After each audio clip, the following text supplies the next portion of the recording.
This is Undaunted.Life, a man's podcast. I'm your host, Kyle Thompson. Let's get into it. Beware of false prophets who come to you in sheep's clothing, but inwardly are ravenous wolves. You will recognize them by their fruits. Are grapes gathered from thorn bushes or figs from thistles? So every healthy tree bears good fruit, but the diseased tree bears bad fruit.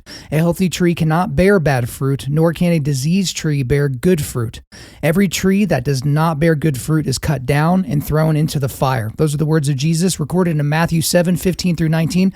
Remember that when we get to our first quick hitter of the day. But guys, I just want to thank you so much for coming to the show today. And another quick thank you to our donors. We're so happy for you guys. If you're not aware, we are basically almost 100% a donor-based ministry here. So we do get some money from advertisements, but it's guys like you that are hopping in on a monthly basis that are keeping us afloat. And especially when I've been recovering from my vocal cord surgeries, we've needed you guys. We've loved you guys. We appreciate that very much. And remember, we've got Undaunted Life cigars now. So these go to support the Tim Tebow Foundation. A little bit more on them here in a little bit. So go to Undaunted.Life/cigars. That will be in the show notes. And as always, we are an Origin brand and Jocko Fuel brand. So we support both of them. Origin, it's hunting season. You need hunting pants. They got brand new hunting pants that are out now. They've got a lot of stuff on the jiu-jitsu side, gis, rash guards on the Jocko Fuel side. They've got Molk, that's their protein shakes. They've got the energy drinks. They've got a bunch of stuff on that side. No matter what you buy from Origin or Jocko Fuel, at checkout, use the code UNDAUNTED, okay? UNDAUNTED to get 10% off. Now, real quick before I get into an announcement, this is just a reminder to be humble. Guys, and I know this is going to be a shock to some of you. I kind of struggle with humility. A lot of times I kind of need to get checked. That's one of the reasons why I like jiu-jitsu so much. But about a week and a half ago, I tell my wife, babe, I don't make mistakes when it comes to my show. Like I'll misspeak and make mistakes like while recording. But in terms of taking the show, getting it uploaded to the internets so you guys can listen to it, I don't make mistakes. Hey, babe, we're almost 500 episodes in. I don't make mistakes. And literally, like 2 days later, I realized I released the wrong forging table episode, right? I released, Proverbs 1 as opposed to Matthew 1, right? So not really the best moment for me. So that was kind of like a little bit of humble pie. And then, hey, but anyone can make a mistake. One mistake every 500 episodes isn't so bad, right? Well, don't you know, about a few days later when I recorded episode 409, I put something in the middle there and I forgot to move my outro music. And so the quick hitter, or the quick resilience boost rather, at the very end had outro music over the top of it. So I fixed it and re-uploaded the track, but not until, before like a bunch of you guys reached out and said, hey, Kyle, you're an idiot. Like, well, what'd you do that for? So that's just a reminder to you guys. Let's just make sure that we stay humble, okay? Don't go testing the universe or testing God or testing your wife or any of that. Just be humble. And if you make a mistake, just roll with it. My wife even said, she's like, I think that was for you because you have very little grace for people that make mistakes. I think this is all happening specifically for you. She's probably right. But I did want to make a big announcement. So this is similar to something we did earlier this year, but our friends at Stevenson Knives have graciously donated another custom knife that will go to one special supporter of Undaunted Life. So let me grab it. Look at this thing. If you're not watching this on YouTube or on Rumble right now, you are absolutely missing out. That is a custom knife, Damascus. I'm hoping that the camera is picking up what that looks like. The pictures will be on our social media, and I'm sending out an email to everybody here in a second. So I'll talk more about the knife here in a little bit. But Blaine and Sean Stevenson, a father-son team, they wanted to help raise money for Undaunted Life, and so they wanted to donate a knife for us to raffle off to one lucky donor. We did that earlier this year, and we raised close to $5,000 because this wasn't just a fundraiser for Undaunted Life, but the three of us decided that we wanted to split the money between 50% to Undaunted Life and 50% to charity. And so this time around with this unbelievable Damascus knife, we are going to be giving 50% to the rescue team of the Tim Tebow Foundation. So if you've missed out on the cigar announcements and some of the discussions there, the rescue team is what the Tim Tebow Foundation does for anti-human trafficking and child exploitation. So some key things that this team does. Number one is prevention. So they are dedicated to ending the cycle before it begins, and they're doing that by educating, training, and providing new policies for different jurisdictions. The second part is rescue. So they actively respond to crisis, and they partner with those that are executing actual physical rescue missions of children and others that are stuck in sex trafficking. So prevention, rescue, and the last is survivor care. Okay. So they are very, very committed to the supporting the long-term recovery of these people that are recovered, because not only do they have physical problems after they are rescued, they also have mental, emotional, social, spiritual healing that needs to take place. And so they are all about taking care of these people for that entire trauma cycle. So they currently have operations in 30 countries, 30 plus countries actually. Actually, they have 5 safe homes around the world. They're partnering in 13 more. They have 15 additional ones that are in the progress of being taken care of so that these people can be squared away. And so here's my big, hairy, audacious goal with this knife raffle, and I'm going to describe the knife here in a second. We want to raise $10,000. So I want to double what you guys were able to do last time with this one, so that we can support operations here at Undaunted.Life, and especially so that we can support what the rescue team of the Tim Tebow Foundation is doing. So to all you guys out there that are listening to this, that have all this expendable income and whatever, all you big daddy deep pockets guys, we need y'all to hop in on this one. So let's describe this knife real quick. So this is Stevenson Knives. This is the Texas Hunter number 2. Okay. So the blade itself is a twisted pattern 1084 and 15N20 Damascus over pure nickel with a 52-100 carbon steel core. So if you're not like a metal or knife guy, like that's not going to, make a lot of sense to you. But hey, for those of you guys that are, it's going to make a big difference. Now the handle is gorgeous. Look at that thing. So this is amber dyed camel bone, and it's got a black G10 liner and mosaic pins. So absolutely gorgeous. The tang is tapered. The sheath right here, this is handmade top grade Herman oak leather. This knife, guys, normally retails at $450. But one of you guys is going to get it probably for significantly less than that. So this is the skinny on the raffle, and then we'll start digging in a little bit more today. Any person that donates $25 through our donation website. So you've heard me talk about it all the time, Undaunted.Life/donate, right? Anyone that donates $25 through that website between now and October 23rd, okay, so just I think it's a little over a month, October 23rd, and puts the word knife in the comments section. That's very important, because if you do a donation and it doesn't say knife in the comments section, I won't know that's for this raffle, okay? They will automatically have their name entered into the randomized drawing for the knife. They will get one entry, okay? Now, for every $25 that you donate, that equals one spot in the raffle, okay? So if you donate $100, your name goes in the randomizer 4 times. If you donate $1,000, which we had a guy do last time, your name would go into the randomizer 40 times, so on and so forth, okay? Also, if you are a current monthly donor of Undaunted.Life, I got you. I got your back regardless of how long or how much you've been donating. We are going to put your name into the randomizer twice, just as a thank you for doing what you are just currently doing. But current donors can also make additional donations to have their name in the raffle more. We had a bunch of you guys do that last time. We will take a video of us doing the randomizer, post that on our Instagram, and announce the winner on our show on October the 26th. So guys, in the show notes, to support us, to support the rescue team, that link will be in the show notes. Again, make sure you put knife in the subject bar where you can leave a comment, right, on our donation page there on our website. So we're going to be hitting a lot of quick hitters today, because we're going to have a little bit of a shorter episode, maybe. Who knows? We'll see how it goes. But here are the quick hitters for today. Al Mohler calling out Andy Stanley by name. A teenage driver intentionally hitting and killing a retired police chief while he was riding his bicycle. Donald Trump his ridiculous answer to a question about a federal abortion ban. The police-involved shooting death of Takaya Young. A successful womb transplant in the UK, and that will almost assuredly be the starting point of the men can now get pregnant revolution. Also, a British nurse being found guilty of murdering 7 babies in her care, 7 newborns. The deadly floods in Libya, and the injury that ended the season of the modern day Babe Ruth, Shohei Ohtani. But before we get there, guys, if you're anything like me, you at least try to pull yourself up by your bootstraps. I mean, if you're like me, you will watch YouTube videos and you will try to kind of fix things and solve things in your own way. And that doesn't always, lead to really, really good outcomes for you, because doing that could lead to you wasting a lot of time, wasting a lot of money, time and money that you otherwise could have spent on your family, on your business, on yourself, who knows. But that is especially true when it comes to information technology, IT, and data security. right? So that's why I want to introduce you guys to my friends at LMS Tech. That is a company here in the city that I represent, the city that I live in. LMS Tech is an IT security company that can help your business with all kinds of IT headaches. So even as I'm about to read this list, I basically don't know how to do anything with this stuff. That's why they help me with my business. So network install, configuration, security, and monitoring, server setup and maintenance, cloud data storage, email management and security, antivirus management, and then kind of industry-specific compliance like HIPAA or financial services, insurance, credit cards, that kind of thing.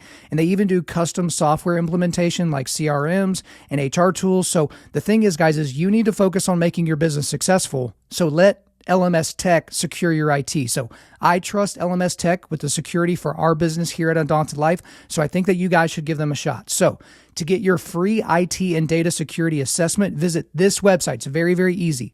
Getsecurity.tech. Okay, that's getsecurity.tech. Do not risk your data ending up in the wrong hands. Invite these experts in to protect your business. Again, the site is getsecurity.tech. That will be in the show notes. That's getsecurity.tech to get your free assessment. Now, here's a question that's been posed to probably most of you in the audience over the last week or so. How often do you think about the Roman Empire? Some of you are already laughing at the fact that that question has even been posed here in modernity. And some of you, as I found out with the Oliver Anthony thing a few weeks ago, you have been living under a rock. You basically don't know what's going on anywhere at any time. So let me explain this trend to you. So over the weekend, so literally not even a week ago, whether you're on TikTok or Twitter or Instagram or Facebook, there were these videos that were popping up of women asking the men in their life, their husbands, fiancés, boyfriends, brothers, uncles, dads, that kind of thing. Hey, how often do you think about the Roman Empire? And they would record their reactions. And so these men would be like, well, what are you talking about? The Roman Empire, blah, blah, blah. But most of the time, these men would say, I don't know, maybe a few times a week. And, or a few times a month or, hey, when's the last time you thought about the Roman Empire? I don't know, this morning when I was eating breakfast. That was a common answer for a lot of these men. And the women would just start laughing and giggling because they're like, oh my God, I can't believe you think about the Roman Empire that much. I don't think about it that much. And that was it, right? That was basically the trend. Woman holds phone, hits record, asks, how often do you think about the Roman Empire? Man says, more often than you would expect, right? So that's the trend, okay? That's how it's set up. But the videos have just been all over the place. I mean, guys, just to put this into perspective, I don't know where this started. I don't know if this is some sort of psyop from the communist regime in China, but we're talking about millions of different videos that have been posted all over social media. The views for those videos are in the hundreds of millions, if not billions of videos by the time this podcast is released, okay? So this is a major thing, and women all over the globe are just kind of rolling their eyes at the fact that their men think about the Roman Empire so much. And now we're starting to see, when anything goes viral, obviously, podcasters like me will talk about it. There are think pieces and different news organizations and things like that. And so there's a lot of people that have opinions about this. And it's made... this trend has actually made millions and millions of men around the globe think about just exactly how often they do think about the Roman Empire. So I'm going to play along today. So if my wife were to come up to me and ask me, hey, babe, how often do you think about the Roman Empire? My answer would be every single day, multiple times a day. Like, that is the legitimate answer. Now, that begs another question, which is, why, Kyle, do you think about the Roman Empire so much? So I have several reasons I'm going to explain, but then I'm going to break down why I think most men think about the Roman Empire so much. So one reason is it's because it's my number one most favorite time period in history. So to me, it's the most interesting time in history, regardless of kind of where you're dropped into the Roman Empire. So some others that I really like and I'm interested in, interested obviously like in ancient Israel, biblical Israel, the American West. Those are some other time periods. But I've consumed more books, more movies, more television shows about the Roman Empire time period than any other. One of my favorite shows of all time is a show called Rome that HBO made. Obviously, if they could just delete all the useless sex scenes, it would make the show significantly better. But it's one of my favorite shows because it's in this time period. And if I could visit any time period, I would visit that one. I wouldn't want to live there, right? People are like, oh, what era would you want to live in? Yesterday. That's the era I would want to live in. I don't want to get dental surgery in, the ADs. You know what I mean? Like the early ADs or even BCs. Like there's no chance I would want to do that. But I would love to go back to when the Colosseum was at its full glory, when you could walk through the Forum, the Roman Forum, when you could go to the Palatine Hill, when Circus Maximus was actually running chariot races. That's what I would love to just see. Another reason why I think about the Roman Empire so often is because the city of Rome is my favorite city that I've ever been to. Out of all the cities I've been to in the world, it's my favorite international city to spend time in, because I've gone to quite a few international cities, and not just the airport, but actually spent time there. So Florence, Venice, I've spent time on the Amalfi Coast, Amsterdam, London, Dublin, Athens, Osaka, Istanbul, Sydney, Perth, Auckland, and there's more that I'm probably forgetting. These are just cities that I've been very blessed to be able to go to, and my wife and I have made the financial sacrifices, especially early in our marriage, to make sure that we should travel. And even with all those cities, and as great as some of those cities are, Rome's my favorite. It's absolutely my favorite. I love walking the streets of Rome. I love that, you're getting some gelato here, and then you walk out of the gelato shop, and there's the Pantheon. That's pretty awesome. Like the Colosseum. Like I've thought about before, like if I were to go and be in a really rough part in my life, I would just go to Rome. I would get a cigar, and I would walk around the Colosseum at night. That's one of my favorite things that I've ever done. I got a Cuban cigar at a shop across from the Colosseum. It was at probably 10 o'clock at night when it's all lit up, and I just walked around the outside of the Colosseum. I absolutely love it. Another reason why I think about the Roman Empire all the time is it's the setting of my favorite movie ever, which is Gladiator. So I don't think I really need to flow for too long on that, because for most of you guys, that's probably a top 10 movie for you as well. But also, I think about the Roman Empire because the tattoos, a lot of my tattoos are very Roman inspired. So on my left shoulder, kind of deltoid area, I have a Roman horse-drawn chariot. A little bit lower on that, you probably can't see it, but I've got a rendering of kind of my wife, but she's dressed up in kind of traditional Roman aristocratic garb. Behind her is kind of a Pantheon-style building. Guys, don't worry, I'm not like worshiping multiple gods. It's just a building. And on my right arm, I have something that is inspired by the song The Finisher by O Sleeper. And so at the end of that song, Satan is about to have his horns cut off by God. And so I took a statue in Florence that is of Hercules fighting a centaur, and he's kind of got the centaur back, and he's got a club in his hand, and he's about to hit him. I had my artist kind of change that to where it's like a winged goat, like a behemoth or something like that, that's described, kind of in occultic circles or whatever. And then there's a godlike figure standing over him about to cut his horns off. And what is that godlike figure holding?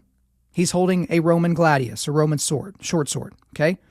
But the main reason why I think about the Roman Empire daily is because I literally think about the crucifixion of Jesus and his subsequent resurrection daily. I think about it all the time. And as a Christian, it's not macabre for you to do so. You should always remind yourself of the sacrifice that God made of his only son so that you would have propitiation for your sins. Absolutely. And who performed the death penalty of Jesus of Nazareth? The Romans. Who perfected the brutal art of death by crucifixion? The Romans. Which empire did Pontius Pilate represent? The Roman Empire, right?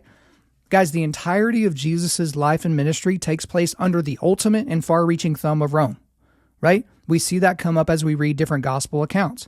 Different, artistic renderings of Jesus' life, whether in print or on a canvas or on a silver screen, they depict Roman soldiers. And they at least depict Pontius Pilate, right?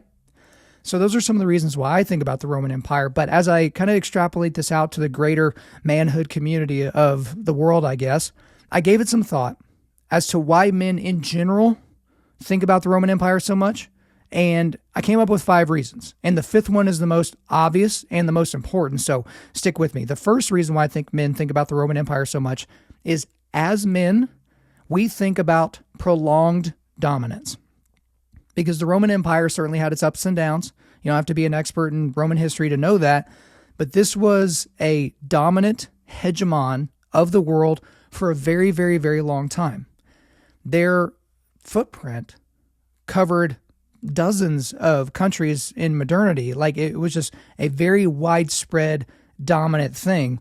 And again, think back to, kind of whenever I was growing up, that was during the Michael Jordan Chicago Bulls era. And the reason for me, even though I was like a little kid, in elementary school and then getting into junior high, it was such a dominant thing that it was just, you were enamored by it.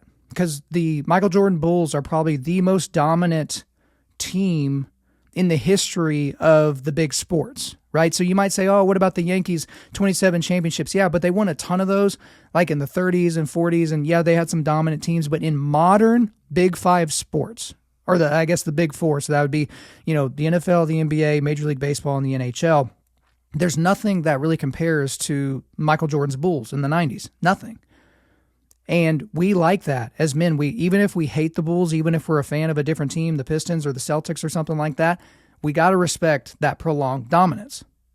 Another reason why I think men think about the Roman Empire often is, as men, we think about why powerful dynasties eventually and inevitably fall. So obviously, you don't need to be a history buff to understand that the Roman Empire fell, right? The reason why you can go to Rome and look at its ruins is because the Roman Empire is no more. And then to go back to the MJ example, MJ had to retire eventually. I mean, he came back and, did his little thing with the Wizards, but he had to retire at some point. If you watch The Last Dance, which is a fantastic documentary, you got to see how he potentially wanted to come back and go for number 7, but the owner of the team, at least according to the documentary, was like, yeah, we don't really want to do that. We can't really extend ourselves out financially that much. But then it had to come to an end. Even if they had gone for 7 or 8 or 9, or if MJ hadn't really left to go do baseball for a couple of years, maybe they do run off 7, 8, 9 in a row. But it comes to an end. And then the next, like the vacuum was there, and that was filled by Shaq, Kobe, and Phil with the Lakers, right? But we're so interested in watching these dynasties eventually fall. Another reason that I think men think about the Roman Empire so much is, as men, we think about leaving a legacy.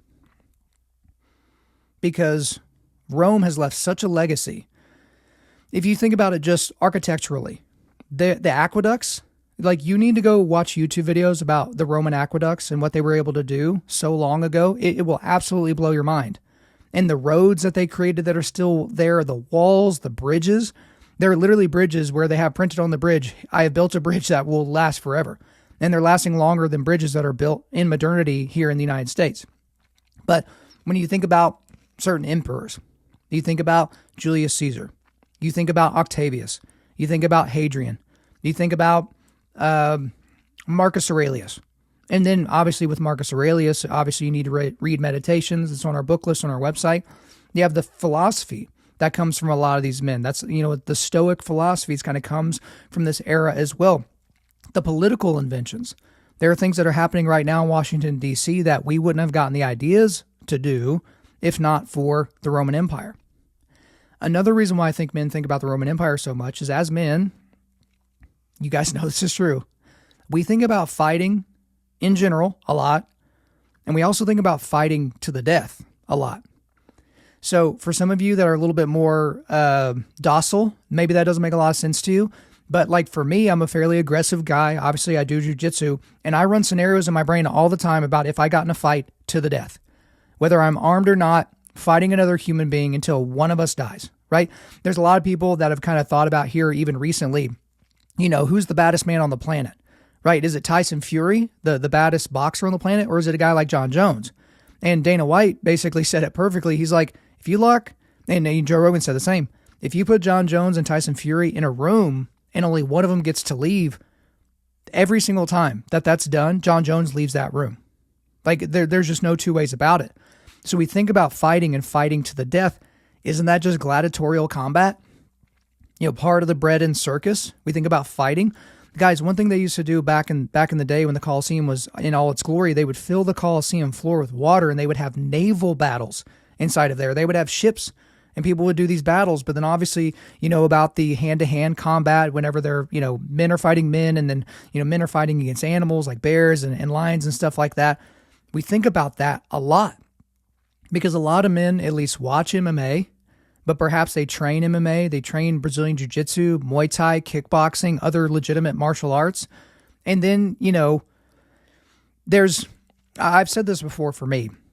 When I compete in a jiu-jitsu tournament, I kind of get myself mentally into this, I'm going to kill you headspace before competition. It's not healthy. I'm not saying that you should do that, but it's like I have to turn on a different switch because in the room with your teammates, you can't just rip submissions. You can't hold it a second or two longer. You will tap for someone else. A number of times I've let go of stuff because, a tough white belt wasn't going to tap. It's like, look, no one needs to get hurt today. But in a tournament, it's like, no, break it. Hey, if he's not going to tap, freaking break it. Hurt him, right? And where does that come from? It's in the DNA of a man because at some point you may have to do that to protect your family, to protect yourself. So that's what I think men think about it. But this is the biggest reason, and then we'll wrap up this whole Roman Empire thing with this comment. The last reason that I thought of in terms of why men are so interested in the Roman Empire and think about it so often is as men, we think about virtus. Virtus. So some of you, that name, or that word rather, probably sounds decently familiar. It's virtus. Now there's a pretty good definition from Wikipedia for this word, but let's talk about it.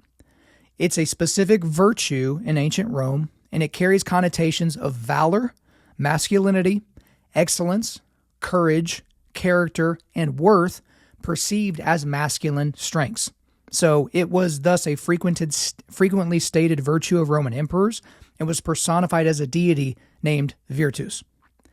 So for some of you, maybe Virtus, that's maybe a little bit too philosophical, but you can obviously understand, excellence, courage, worth, those types of things.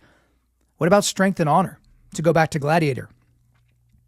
There's a lot of quotable things from the movie Gladiator, but very early on, before they're about to go into battle, they all say strength and honor. Maximus says strength and honor, and then all of his generals say it back to him, strength and honor. We get that. That's virtus. And as a man, I want to read this list because it makes sense to us as men, and it makes sense why a woman wouldn't think about this. Because think about this list in terms of your wife and how often she would think about these things. Valor, masculinity, excellence, courage, character, and worth through the lens of masculine strengths. Those aren't things that women can't feel. Certainly that would be a stupid thing to say and to defend. But this is a very, very big deal to most men. And I think that is a great thing. But it has to be meeked. Again, what does meekness mean? It doesn't mean weakness. It doesn't mean navel gazing. It means you are in complete control of all of your God-given strengths and powers, but it is tethered to the Father. So virtus in and of itself is not enough. Because valor for valor's sake is not enough. Excellence for excellence sake, character for character's sake. These masculine strengths are not enough by themselves. It's great for men to think about. It's great for men to aspire towards. But again, you have to think about it from a worldview perspective. If we are just highly evolved chimps that can talk to one another and wear pants, and, we just evolved from lower level chimps that evolved from fish, that evolved from goo, that evolved from stardust, then none of this matters. Again, valor, masculinity, excellence, courage, character, worth, none of that matters because we're all worm food at the end of the day. But if God is real, if God is triune in nature, if God sent his son to earth to die in our place so that our sins could be paid for, so that we could be in his presence someday when we pass away from this world, this matters a lot. It matters a lot. So, how often do you think about the Roman Empire? Guys, you should think about it all the time. All right, I'm ready. Let's get into the quick hitters. First one here, Al Mohler, the great Al Mohler, calling out Andy Stanley by name. So, if you have no idea who Al Mohler is, and you have no idea why he would be calling Andy Stanley out, go back to episode 499 from last week. And Al Mohler, he's got a great podcast called The Briefing. You should kind of get up to date on that. But again, if you don't know why Andy Stanley's in hot water right now, go back to episode 499 from last Thursday. Check that out. But this is according to himself because Al Mohler wrote a column for World. And so I won't read the whole thing. I'll skip around a little bit. You can read it for yourself. It'll be in the show notes. But let's get into the article that Al Mohler wrote. It's not like we have not seen this coming.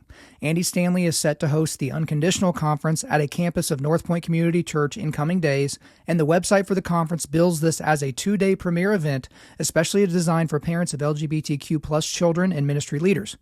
Quote, "You will be equipped, refreshed, and inspired as you hear from leading communicators on topics that speak to your heart, soul, and mind," unquote. One statement stands out in the description. Quote, "No matter what theological stance you hold, we invite you to listen, reflect, and learn as we approach this topic from the quieter middle space," unquote.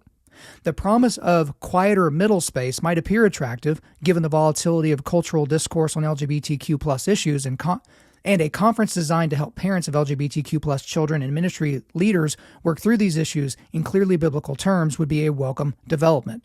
But the advertising for the Unconditional Conference indicates clearly that this event is designed as a platform for normalizing the LGBTQ plus revolution while claiming that the conference represents quieter middle space. In truth, there is no middle space on these issues, and it is no longer plausible to claim that such middle space exists. Amen and amen on that. Then in the article, he talks a little bit about the scheduled speakers. I detailed that last week. We'll skip towards the end here. This conference is not really quiet, nor is it middle space. It is structured at what most evangelicals would quickly recognize as a departure from historic, normative biblical Christianity. Andy Stanley, one of the most influential pastors of the United States, has been moving in this direction for years, often by suggestion and assertion, but clouded by confusion and the deliberate avoidance of clarity. Back in 2018, he called for the church to be unhitched from the Old Testament, arguing that the Old Testament should not be understood as the go-to resource regarding any behavior in the church. There goes, "You shall not lie with a man as with a woman. It is an abomination," as we see in Leviticus 18:22. But in truth, there goes the entire Old Testament. A few years before that, in a 2012 message, Stanley seemed to argue that adultery is a sin, but told of two men in a relationship with no suggestion that the same-sex coupling was forbidden by Scripture.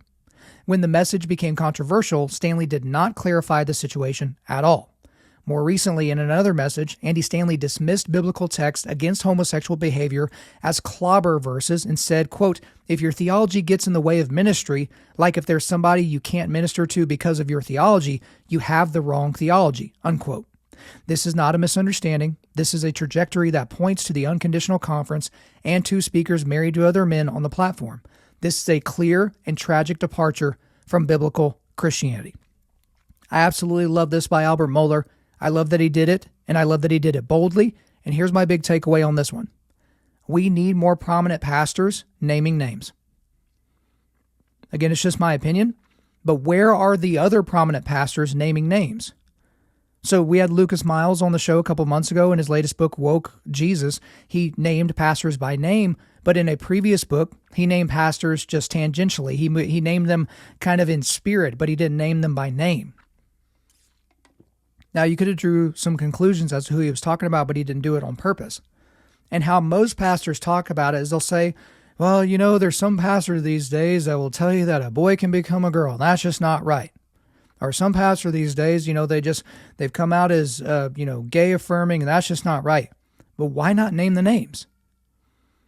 Like, again, some people are like, oh, that seems icky, that seems rude, that seems judgmental. Yes.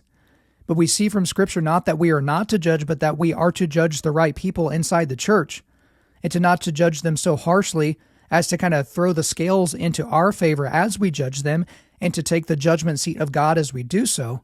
But we are to judge all the same. And so why the reluctance to use names?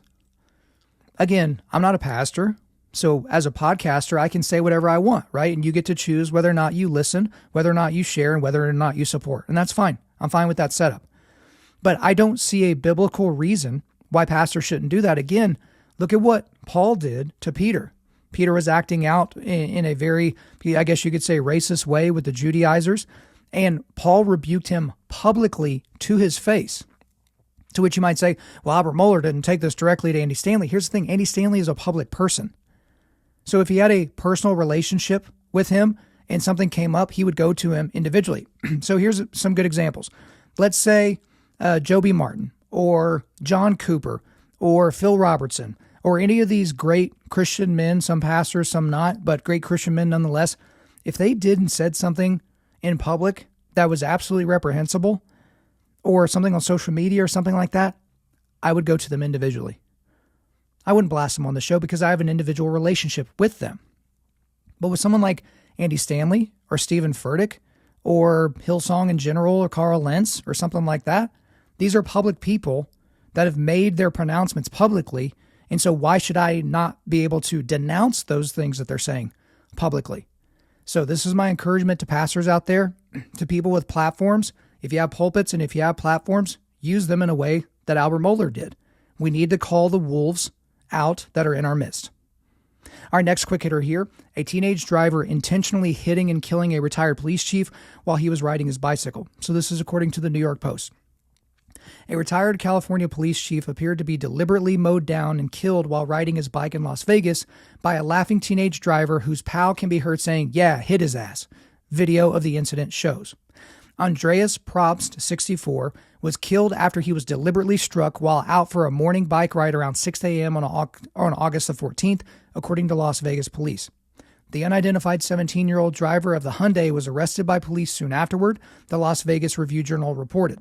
The teen has since been charged with murder after police discovered a video posted on social media that allegedly showed him deliberately hitting the man. This weekend, the shocking footage went viral online, showing the driver asking his pals ready as the passenger films, laughing. Excuse me. So I was going to put this, in the notes so guys can watch the video, but I'm assuming most of you have seen the video by now. But this was a stolen car. These two young men were joyriding in it. Right before this incident that I just described, they literally tried to run another car off the road, and the guy in the passenger seat just filming the whole thing. They think it's hilarious. They're trying to run a car off the road, and so they take off running. The guy hangs his arm out the window, and then they see this man riding his bike on the side of the road, right? Not on the sidewalk, unfortunately, but on the side of the road. And then they literally say, "Yeah, hit him. Let's hit him." And so they do. And you can see in the video, it's very brutal. The man flies back onto the windshield and he's dumped onto the road. They turn the camera around and he's on the road and they're laughing. They thought it was hilarious. And the guy died. I mean, the fact that they thought it was funny, again, I thought some things were funny when I was 16 that weren't funny, but never hurting people. Hurting people like that, mortally wounding somebody? Absolutely not. Now, I personally think that the driver should get the death penalty. I mean, we literally have him doing this crime on camera. There's nothing you could say that would be oh, this is okay for this reason and this reason. And perhaps the passenger should get the same penalty. He should at least get life in prison because he encouraged his buddy to do it, and it was wanton disregard for the health and safety of the entire public. Because even before that, they were literally trying to run other cars off the road. So my big takeaway on this one, there's a lot of ways you can take a story like this. But this situation is a downstream consequence of, I guess, the witch's brew of a loss of societal morality, lack of fathers, and social media clout chasing. So let's talk about societal morality. I feel like gone are the days of I'm going to try to love my neighbor as myself. Again, you'll see that a lot in small towns and really all over. There's pockets all over the place where you see people give of themselves to take care of others. But on a societal level, we allow a lot of people to suffer.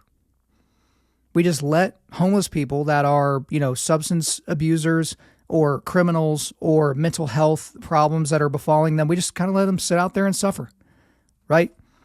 We can't really do anything about it. Right, let's just let the government try and fix it.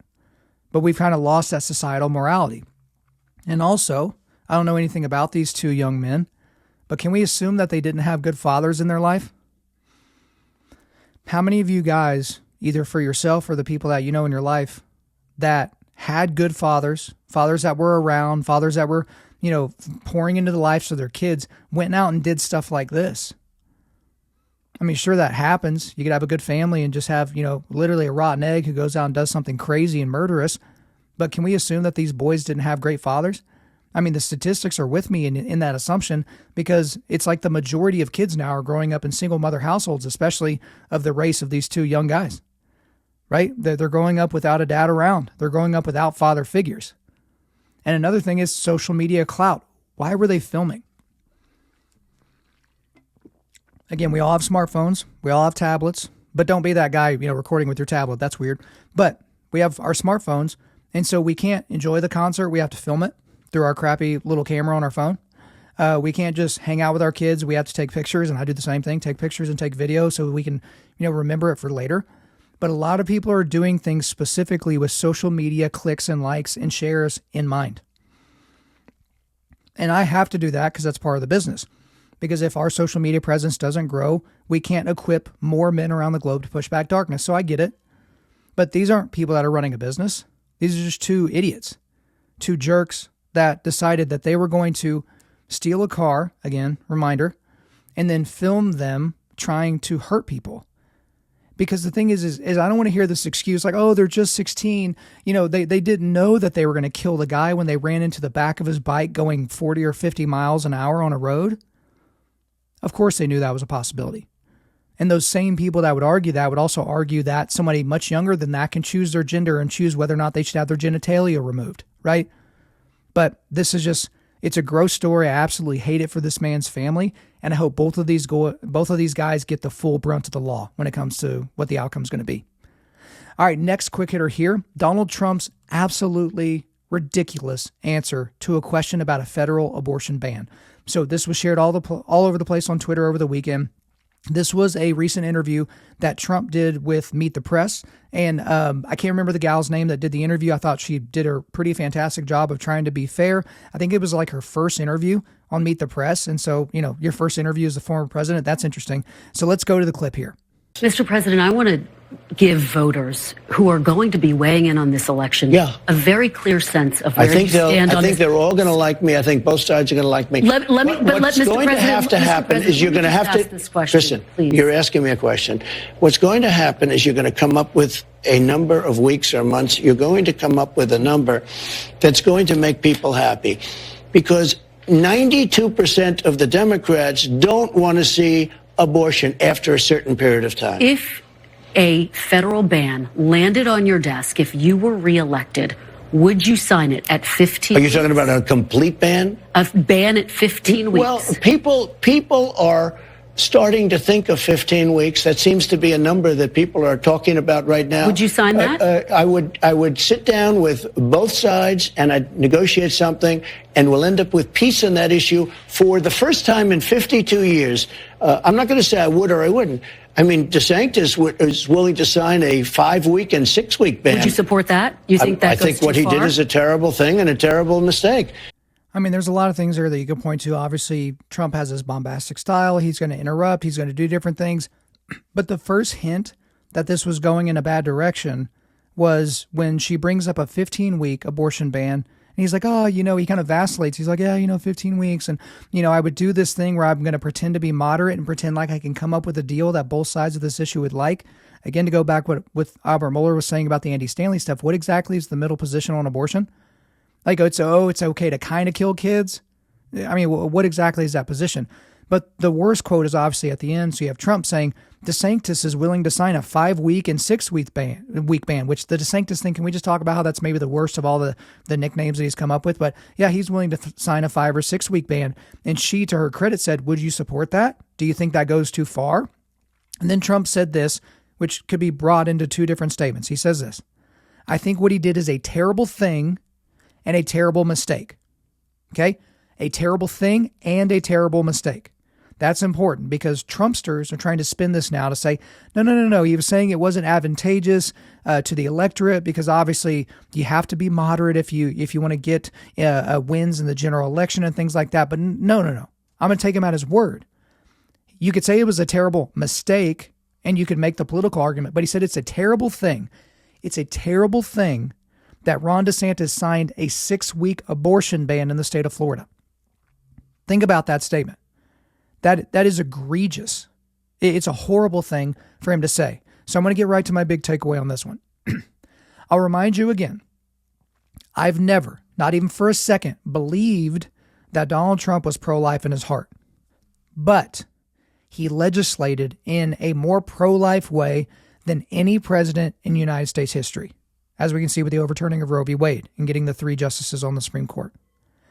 But it looks like now he's trying to moderate on many hot-button issues, which is one of the many things that I think should disqualify him from consideration this time around. So in that same interview, it was with Megyn Kelly. She was asked about, hey, can a man become a woman? And he just kind of goes, blah. Like his answer was just kind of mealy-mouthed nonsense. But again, you could easily say, hey, it doesn't matter what Trump says, and, it matters what he does if he gets into office. But if you're a pro-life Christian, conservative, Republican, thinking about who you're going to vote for, it's not binary right now. Because as I've told you before, and as I've gone on record, if he is the candidate against Joe Biden or whoever is alive at that moment to represent the Democrats, I will vote for Donald Trump. Because I don't care what he thinks and says, I care how he legislates and governs. And those are apparently two different things entirely. But this is very concerning that at this point in the primary, he's so far ahead of the next person in the race, Ron DeSantis, and then everyone else below him. We're not having a binary decision right now. You don't have to vote for Donald Trump right now. I can see an argument for Nikki Haley, for Ron DeSantis, for Mike Pence, just about anybody else. I can see those arguments. But what's the argument right now? Because you're anti, transgender policy and the transing of the kids. Is Trump? According to what he's saying? You're anti-killing of babies and you want there to be a federal abortion ban. Because here, let's just be clear about something. If you're a Christian, you are not sufficiently pro-life if you believe in any abortion for any reason. And I'll go back to the things I've said before. There is no such thing as an abortion that is required to take place to save the life of the mother. There's not. I've talked about all these different ailments. And again, if there's a tubal pregnancy, about 95% of the time, the baby is already in pieces in the fallopian tube. It's not alive, but we currently don't have the technology to flush that baby into the uterus so that it can implant and then grow. So you have to take out the fallopian tube to save as much life as possible. And in that moment, it is not possible to save the baby's life. Abortion is targeting the body, the living body of a baby inside the womb. Removing a dead baby from the fallopian tube is not the same thing, as it's not the same thing if you miscarry and have to get a procedure to get the baby out of you so that you don't get an infection, right? I'm kind of getting off into the weeds a little bit on that subject, but it goes back to the point. Again, the reminder to you guys that are going to be going to the Republican polls here soon. You don't have a binary choice. Vote for the person that you think is going to best represent Republican values. Vote for the person that you think is going to represent conservative values. And some of the things that Trump is saying, again, he's not proven to me or anybody else. How is he going to unsteal the election? The 2020 election was stolen. Okay. How are you going to unsteal it in 2024? This and that, and wrong to sanctimonious and blah, blah. Sir, can you please explain to me how it's going to be different this time around? Because they're going to get 4 more years to get better at stealing the election, supposedly. So how are you going to adjust your approach? Because if the approach is, I'm just going to talk about 2020 and how I was robbed and how I was this and that and how I'm being maligned in the media and all these, fictitious judicial rulings that are coming my way, that's fine. How are you going to be a better president for the United States than Joe Biden? Because if you're not focused on that, then you're not going to win. It's not going to win. It's not going to go well for you. If you're the point, Mr. President, former President Donald Trump, if you're the point, you will lose. So to all the voters out there, keep that in mind. All right, next quick hitter here. The police-involved shooting death of Takaya Young. So this is according to the AP. Ohio authorities on September the 8th released additional body cam and surveillance footage of the events leading up to the death of Takaya Young, a 21-year-old pregnant black mother fatally shot by police in a grocery store parking lot late last month. Young, who was suspected of shoplifting, was killed by a Blendon Township police officer who fired a single bullet into her windshield after she refused to leave her car and it started rolling toward him. I like that. That's kind of cute. They say, and it started rolling toward him. The car doesn't have a mind of its own, people. But let's go back to the story. Her unborn daughter, due in November, did not survive. Young's family members held a funeral for her on Thursday. They have called for the officer, whose name has not been released, to be fired and charged in her death. Earlier this week, police released body cam footage showing the officer firing the gun. After viewing the footage, the family released a statement calling the officer's actions a gross misuse of power and authority, especially given that Young had been accused of a relatively minor crime. The additional security footage made public on Friday shows Young and 2 other women walking around the liquor department of a Columbus area store. Young can be seen putting multiple bottles of alcohol into her purse and tote bag while out of sight of the cash register. She and the 2 other women then leave without paying. So a lot has been made about this. Black Lives Matter. They love it. Every time a black person is killed by a white police officer, they think it's the best. Obviously, if you were to flip these people's races, and if it was a white pregnant woman and a black cop and they were shot, we would have never even heard about this. So we already know all that. It kind of, is ridiculous to keep pointing it out. This fits a media narrative. It fits the Marxist BLM narrative, so they're going to try to make it the biggest thing possible. Now, other people are throwing out these things about, this is another unarmed black person killed by police. Did y'all know that when a person tries to use their car to hurt a police officer, that is counted as an unarmed person?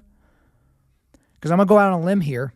Everyone knows that a gun is a weapon, firearms a weapon. Everyone knows that a knife is a weapon, that a brick is a weapon. But all of a sudden, when somebody's in a multi-thousand-pound vehicle, that's not a weapon. Did y'all know that about the police stats? Right? A lot of these unarmed black people that are killed are trying to run over cops when they're shot and killed. Did y'all know that? So the thing about this, situation, and there's a big question that comes up, is for these families that always they come out of the woodwork after, one of these people is killed in these police situations. And they're always, wailing on television and, they're at the funeral and, we need justice and all that. To the families of those supposed victims, where were you for the rest of these people's lives? Like, go back to St. George Floyd. Where was his family his entire life while he was a drug-addicted derelict who was abusing and harming women, right? When he was robbing people at gunpoint, when he took enough fentanyl to kill a horse, which is why he died that day. 3 times the lethal human limit or lethal human amount of fentanyl was in his system when he died. He overdosed. He wasn't killed by a knee across the back of his neck. But to these families, where were you? Where were you in Takaya Young's life to where she felt like as a pregnant woman, 6 months pregnant, that she could walk into a store and steal? Was that alcohol for her? I mean, because even if it wasn't, like, she's in the process of committing a crime while pregnant, okay? Which leads me to the big takeaway on this one. The main person that is responsible for the death of Takaya Young and her unborn baby is Takaya Young. Period. You can make an argument that the police officer should have never been standing in the front of her car. That is violative of a lot of police protocol. Like, don't put yourself in the front of a vehicle that could end up moving. I get it, okay? But Takaya Young chose to steal that day, which caused the police to be called. And then she got into a car, and when the police confronted her, she chose to stay in the car. She chose to put the car in drive, because the car does not have a mind of its own, and she chose to take her foot off of the brake. Takaya Young did, not this police officer. And in that moment, that police officer is well within his rights to try to protect his own life. He can't take into account, this is just a young gal, or maybe she didn't have a lot of opportunities in her life, and she's pregnant at this exact moment. No, this is just a kind of a small crime. In that exact moment, that police officer's life is in danger, and him pulling his police-issued sidearm and pointing it at the windshield, telling her to stop, telling her to stop, telling her to stop, telling her to stop, and she doesn't stop, he's well within his rights to try to shoot, and he did. What is the other argument? What is the counter argument to that? At what point are we going to make the people responsible for their own actions? Because if this could have been any race, any color, any gender, any sexual orientation, if a cop tells you to do something, comply. And if the cop is wrong, you can fight it in court later. But you think that, and again, she's a downstream consequence of this idea that BLM has put out there and the mainstream media has put out there that if you're black, you're being hunted down by racist white cops, which isn't true in any way, shape, or form. But she's maybe thinking in that moment, I got to get out of here because these men are going to pull me out and try to kill me. I mean, we can't know what was in her brain. We're working in a parallel universe right now. But again, these are all downstream consequences of this horrific satanic ideology that police officers are out hunting people because of the level of melanin in their skin. But in that situation, this officer is not responsible. He should get no punishment whatsoever for this. Takaya Young is responsible for her death and the death of her baby. It's a horrible situation, but that's the truth. All right, next quick hitter here. A successful womb transplant in the UK. So this is according to Sky News. The first ever womb transplant in the UK has been hailed as the dawn of a new era in fertility treatment. A 40-year-old woman who already had 2 children decided to help her 34-year-old sister who had been born without a uterus. Now, 6 months on, the recipient is having periods and is preparing to eventually have her own embryos implanted, already created via IVF with her own eggs. So This story, guys, to be honest, is equal parts awesome and awful. Okay? So this is why. The exact type of medical procedure that is giving a younger woman a chance to have a baby of her own will 100% be used in the near future as a grotesque display of showing how, quote unquote, men can get pregnant. This is 100% going to happen. People have been talking about this for a long time. How long until we can transfer a womb into the body of a man? And we can just shove a baby in there and then, do a whole bunch of other random stuff, which is to the detriment of that baby's health. But we can say that, oh yeah, men can get pregnant. You've been saying all this time that men can't get pregnant, and we just proved to you that they can. With a bunch of medical interventions, right? It's kind of like if I were to put horns, like get, implants onto my head and say, hey, humans can grow horns and use them. It's like, no, it was put there unnaturally. But my big takeaway on this one is the biggest driver behind even attempting a procedure like this has nothing to do with spreading, the joy of bringing new life into this world and everything that goes along with that. But it has everything to do with creating new ways for hospitals and surgery centers to make money. That's what this is about. This is capitalism, right? Which I'm all for capitalism, but let's not pretend like this hospital, that they're just moral, altruistic actors. Because you know what the cost of this transplant is? It was 25,000 pounds. That's about $31,000 US. If hospitals can streamline that, don't you think they're going to want to do that a whole lot? And of course, as with these things, it'll happen in a different country, and then it'll happen here, and then it'll happen with adults here, and then it'll eventually happen for kids. Because again, it wasn't children that were having their healthy breasts removed or their penises chopped off or any of those types of things. It happened with adults first, and then it gets transferred to the children. And we do that so that we can hide behind the children and say, why do you hate the children? Why do you want this kid to hurt themselves? Why do you want them to try and commit suicide? Why do you hate these people? Just let them cut off their genitals. What's wrong with you? It's literally, it's a bizarro world. It's opposite day, right? But that's what's going to happen. Within 10 years, guys, we are going to see people advocating for wombs, either transplanted or artificial wombs, to be placed in the bodies of young males. It's going to happen. Again, sometimes I say stuff like this and you're like, oh man, Kyle, come on. Are they really going to start normalizing pedophilia? And then a year goes by and it's like, yeah, I was right. This is exactly where this ideology goes. This is not a shocking revelation. So buckle up for that. Next quick hitter here, a British nurse being found guilty of murdering 7 babies in her care. So this is according to CNN. This is a story from back in August. A British nurse has been found guilty of murdering 7 babies and attempting to kill 6 others at the hospital where she worked, making her the country's worst baby serial killer in recent times. Lucy Letby, 33, harmed babies in her care by injecting air into their blood and stomachs, overfeeding them with milk, physically assaulting them, and poisoning them with insulin. Police found a trove of handwritten notes while searching Letby's house during the investigation, including one that read, quote, "I am evil, I did this," unquote. She secretly attacked 13 babies on the neonatal ward at the Countess of Chester Hospital between 2015 and 2016, Britain's Crown Prosecution Service said in a statement. So this is obviously an unbelievable, horrific case. She's a neonatal nurse. She's taking care of newborns, and she would wait until her coworkers and the parents were not there, and she would literally try and kill these babies. So she killed 7, could have killed 6 more, could have killed way more, but she just attempted to kill 13 and was successful 7 times. But here's my big takeaway on this one. It is really hard for me to take the international outrage on this story seriously from people that are pro-abortion.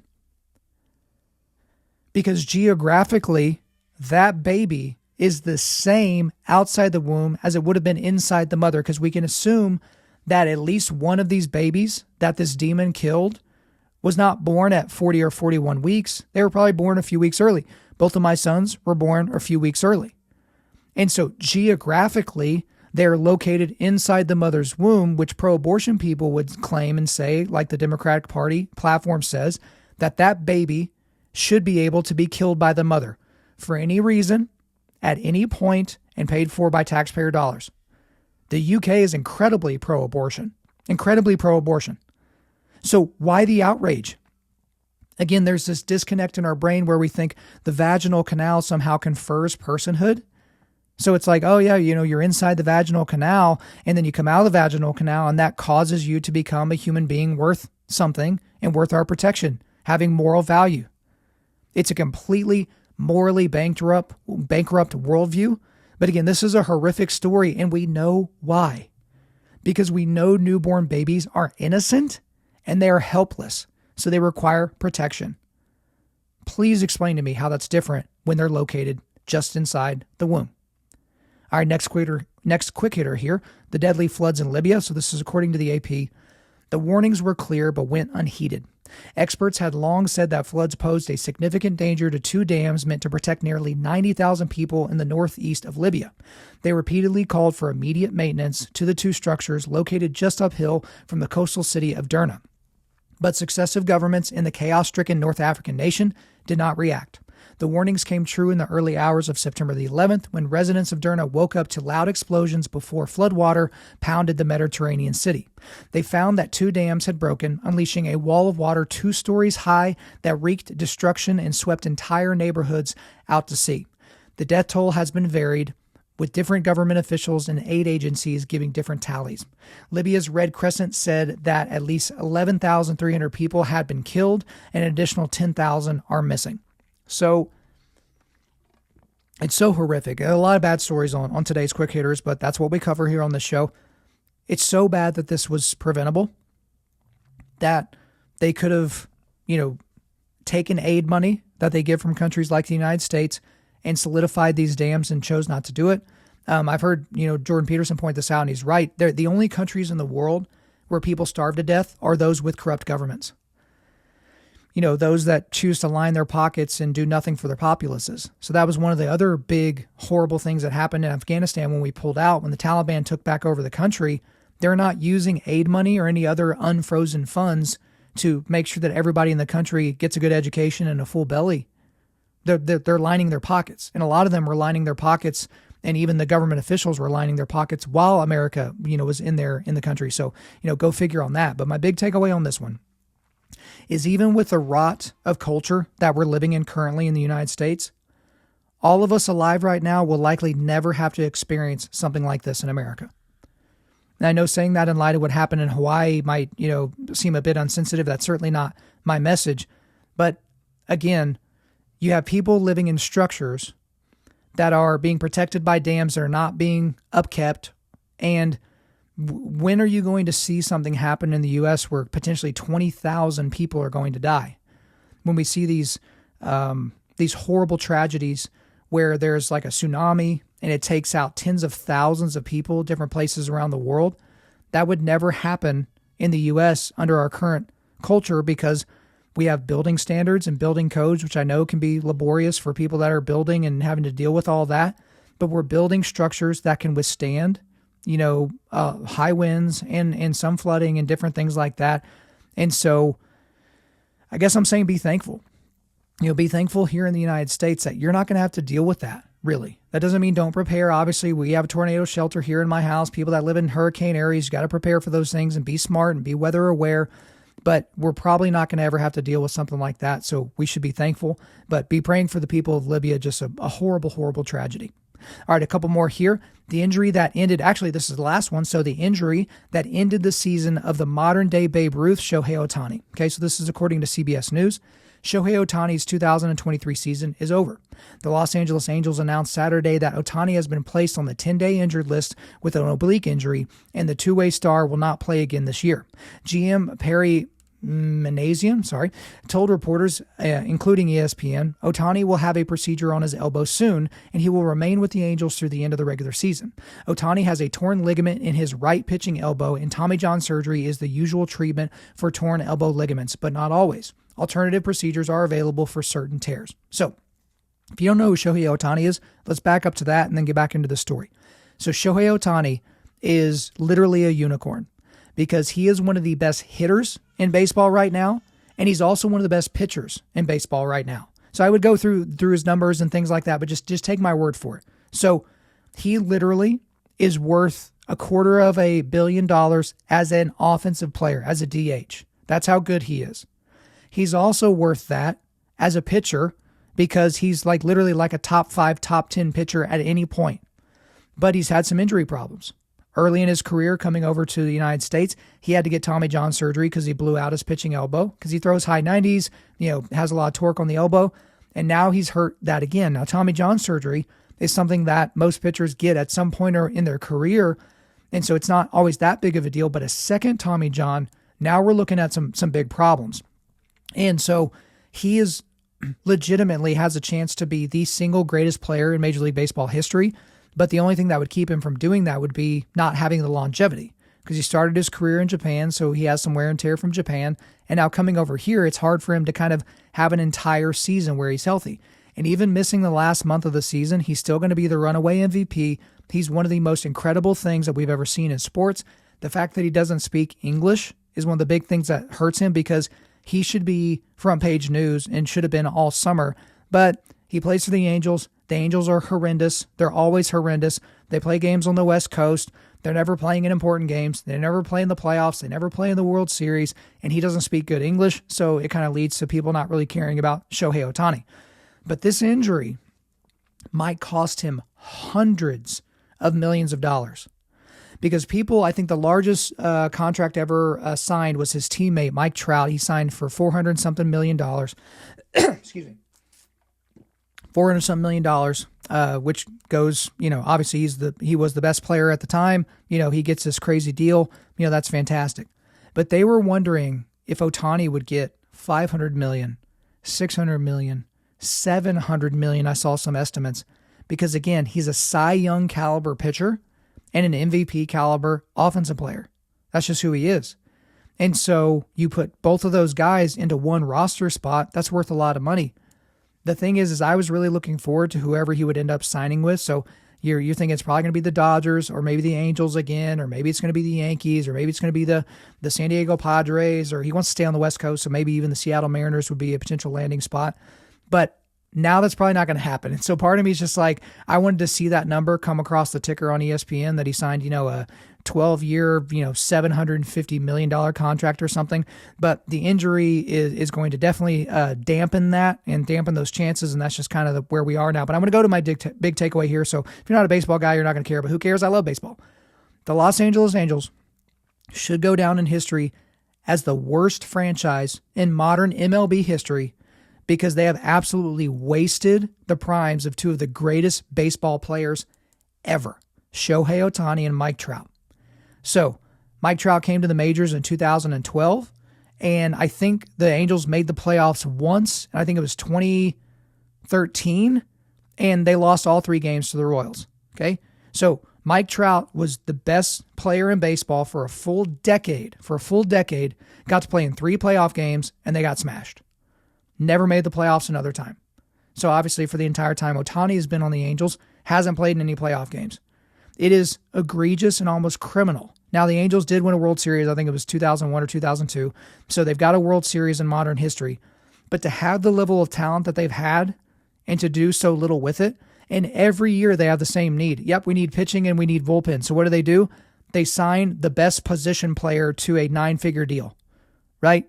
And that 9-figure deal almost never works out. It almost never works out for anybody. It kind of has a better chance of working out for pitchers, but it almost never works out for anybody. So if you're a baseball fan, this has got to be frustrating. I absolutely get it. But that's it, and that's all for the show for today. Before we let you go, we are going to do a quick resilience boost. At Undaunted.Life, our mission is equipping men to push back darkness with content that forges spiritual, mental, and physical resilience. So just a reminder, go to getsecurity.tech, getsecurity.tech to get your free IT and data security assessment from LMS Tech. Let them help you with network installation, server setup, cloud data storage, email security, antivirus, tech compliance, all that kind of stuff. And remember, go to the Origin website. That's Origin Maine or OriginUSA.com to check out the full line of Origin and Jocko Fuel products. Use Undaunted. That's the code to get 10% off your order. In the show notes, I've got the donation page for our website. Again, if you want to enter into that knife raffle, you have to do at least $25. Every $25 increment gets you another spot in the raffle. Make sure you put the word knife in the description in the comments section so we know that it's you and we know that's what you want to give your money towards. And then also we've got all the links for the quick hitter segment as well. Thank you guys so much for listening to this episode. Wherever you're listening to this, please subscribe, rate, and leave us a positive 5-star review. If you want me to come speak live at your event or on your podcast, just shoot me an email to info@Undaunted.Life. That's info@Undaunted.Life. Follow us on Instagram and like us on Facebook, and check out our website for everything else, including how to donate to keep more content like this coming your way. Just go to www.Undaunted.Life. And also, we want to thank the band Holy Name for allowing us to use their music for our content. The music on this podcast is their song Perpetua, which is off their self-titled debut album on Face Down Records. The links are in the description. I'm your host, Kyle Thompson. Remember, keep pushing back darkness, keep forging spiritual, mental, and physical resilience, keep seeking the Lion of Judah.